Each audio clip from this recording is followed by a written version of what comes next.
egregious act that Stephanie White committed last night was the benching of Red Kryptonite herself.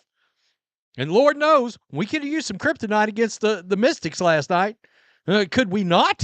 Question mark, Stephanie White.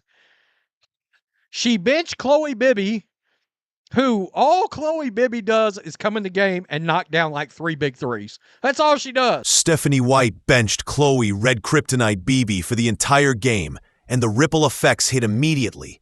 0 minutes on a night when the Fever needed instant offense turned a tough loss into a flashpoint about trust, roles, and identity. White pointed to defensive matchups, switching responsibilities, and rebounding position as her rationale. Fans watched the possessions back and felt that the explanation did not match what unfolded. The offense bogged down, the ball stuck, and turnovers leaked points the other way.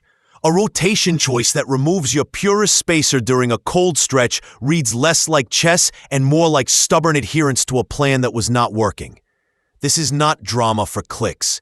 This is about a team walking a razor's edge in the standings. When margins are this thin, one decision can tilt a week. Welcome to The Breakdown. Hit subscribe and turn on notifications so you never miss these deep dives. And let's unpack why this benching became the story of the...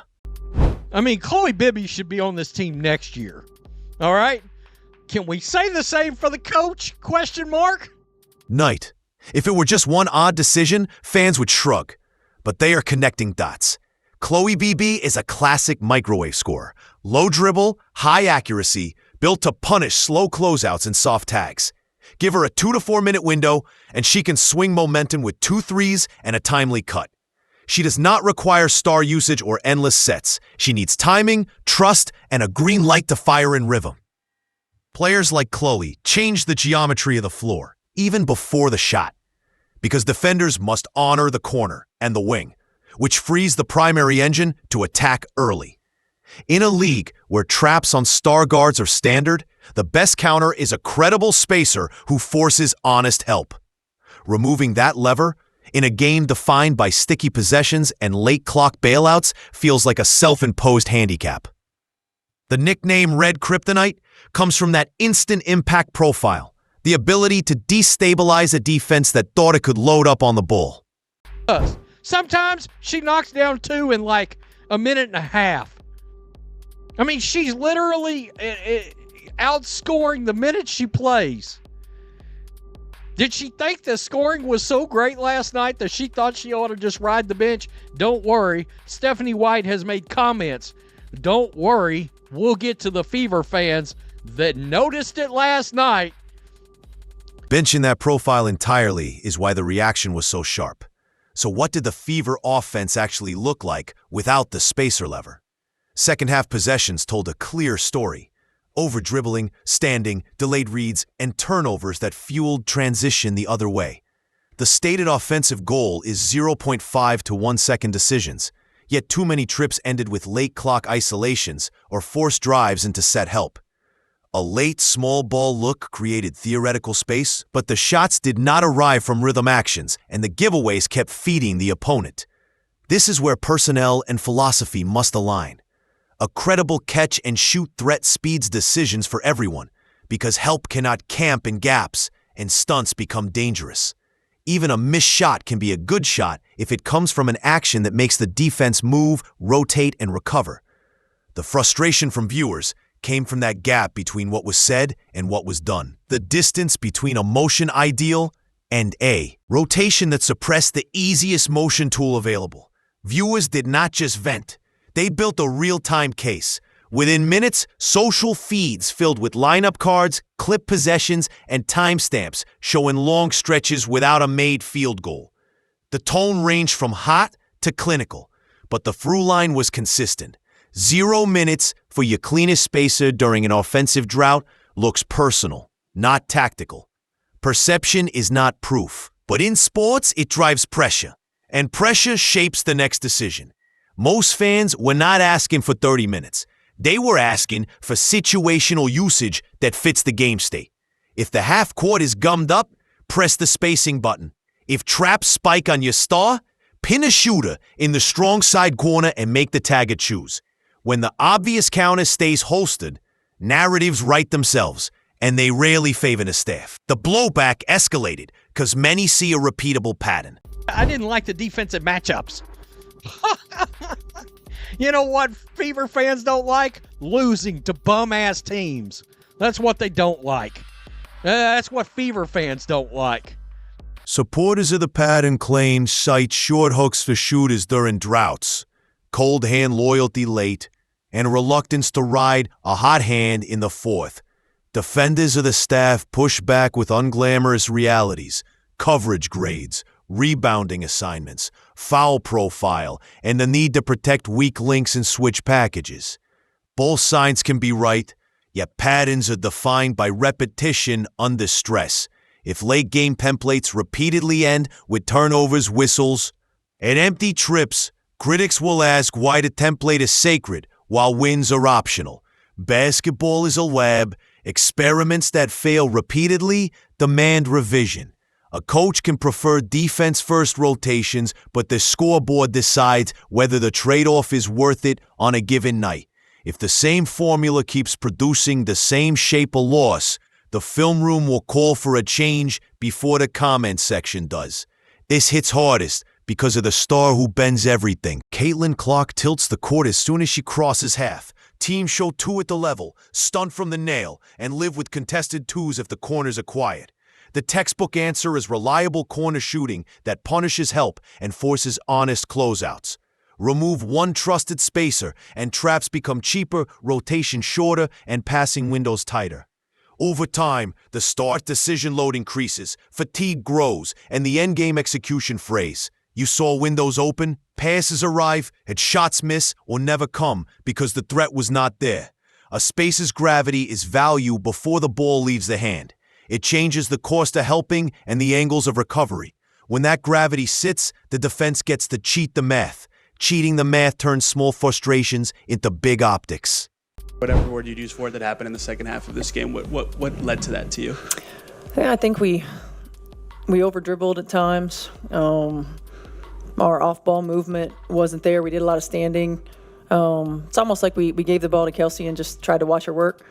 And that's not when we're at our best. I mean, yes, certainly we want to have the ball in our hands, but we've got to continue to get movement with and without the basketball. It was getting stuck. I mean, we want to play 0.5 to 1 second basketball, and we weren't. And it's got to get moving. And you know, it hurts. I mean, think if we had 8 turnovers for 13 points in the second half as well. So we didn't take care of it. Frustration in competitive environments is normal. A late box out glare, a hand flash after a missed read, a quiet jog after a live ball turnover. None of that means chaos. But pair a controversial DNP with visible strain, and every gesture becomes a storyline. That is the optics tax. Players answer questions about who did not play rather than how to attack a coverage. Staffers parse clips instead of scripting the next set. And the fan base debates loyalty instead of execution. The real price is attention. Focus is oxygen in a playoff race, and attention is a finite budget. When the conversation shifts from basketball problems to trust problems, wins get more expensive. Philosophy matters, but the scoreboard is the final exam. White emphasized defense, switches, and rebounding posture. That is a coherent foundation, because second chance points and blown coverages kill you faster than a missed jumper. Yet offense and defense are braided together. Cleaner looks reduce live ball turnovers, which improves floor balance and transition defense. Sometimes the best defensive fix is a better shot at the other end. Great staffs stitch both sides with clear roles and simple counters, and hold everyone accountable with film, not feelings. The question in this moment is not whether the philosophy is valid. It is whether the rotation that embodied it maximized winning in this specific game state. If the answer is no, adapt. The best coaches are stubborn about standards and flexible about methods. The standings put a timer on flexibility. Are you plugging her in to try and spark the offense a little bit, or what was the decision behind not playing her? Yeah, there were some thoughts. I think that it matched up defensively more than anything with the way that we were going to try to play them, or in some of our switches and things like that. So that was mostly the reason. And here's the kicker. Fans aren't just mad about Chloe's minutes. The Fever are living in a one-possession world, a space where a single rotation decision can tilt a week of results. The WNBA's growth means more scrutiny and less tolerance for for confusing basketball. New viewers arrive for stars and stay for structure. When they see a mismatch between talent and usage, they disengage, which is a league problem and a team problem. Every broadcast is a product demo for the sport. Nights like this must sell clarity, accountability, and tactical coherence. It's not about perfect basketball. It's about understandable basketball that looks repeatable under pressure. That is how you bank belief while you chase wins. Clarity starts with a chalkboard and a plan. Here's the chalkboard math. Clark draws 2 at the level. If the weak side corner is a real shooting threat, the tagger hesitates, the roller has air, and the skip creates an in-rhythm 3. If the corner's a non-threat, the tagger digs, the wing stunts, and turnover risk spikes. Gravity's value before the shot. Confidence is the second ingredient. Shooters with a defined runway shoot free. Shooters fearing a one-mistake hook play tight. If defense is the tax, you can pair the spacer with a glass eater, pre-switch to protect your weakest defender, and buy a clean 5-possession sample. Script 2 after timeout actions per half to feed your microwave. Then grade the defense on film and adjust minutes honestly. That is tactical, not emotional. Which brings us to the thorny question everyone is asking. 8 or 7 that you ran with, was it just they were flowing well and you wanted to just leave that going, or what was the thought there? Yeah, I think some of it was defense. Being able to execute the type of defensive coverages that we wanted to have against this, the way that they play. Rebounding was some of that too, making sure that we had people that were in position when we were in some of our switches to rebound. I think the biggest thing for us on the defensive end was just too much fouling. And then, offensively, we went with that small lineup at the end to create a little bit more space. But you got to be able to give your chance by taking care of the ball. And in the second half, we didn't do a good enough job of that. The harsh take calls it sabotage. The moderated take calls it a miscalculation under heat. White cited fouling, turnovers, and defensive execution, all real concerns. You can justify sitting a defense-light player in a whistle-heavy game. You can also justify playing a spacer when your offense stalls across 6 straight trips. Both arguments are rational, which is why outcomes decide the debate. If the same inputs keep producing the same lost shape, revision is not optional. It is leadership. Players will accept tough calls if the plan travels, the roles are consistent, and the film session connects choices to results. Without that loop, frustration becomes the story rather than a step in the process. The fix does not need fireworks. It needs rules. Install clear triggers and honor them. If the offense hits a 6-possession drought, insert a spacer for a defined 3-possession package. If traps spike, pin a shooter in the strong side corner for 2 straight actions before you adjust. Script 2 early ATOs each half that force a corner touch for your microwave to set rhythm. Protect the glass by pairing the spacer with your best rebounder. Then pre-switch to keep your weakest defender out of high-risk actions. Establish a minutes floor so one miss does not erase confidence. Great defense with film after the game, not on gut mid-quarter. That's how you align philosophy with production and give your star a reliable map when the game gets hot. Protect the map, protect the window. Caitlin Clark is an engine and a billboard. She brings attention, ticket sales, and the toughest coverages in the league. Stars open competitive windows that do not stay open forever. Protecting that window is not coddling. It is design. Surround her with lineups that convert gravity into easy points, lower her decision load late, and reward role players who deliver 5-minute heaters when it matters.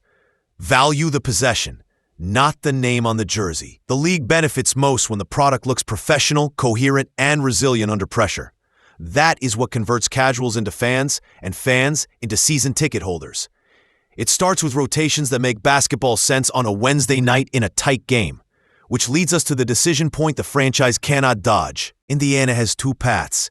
Double down on the current template and hope the defense carries the day. Or codify a late-game shooting package that deploys every weapon when points are scarce. One path narrows your ways to win. The other expands them.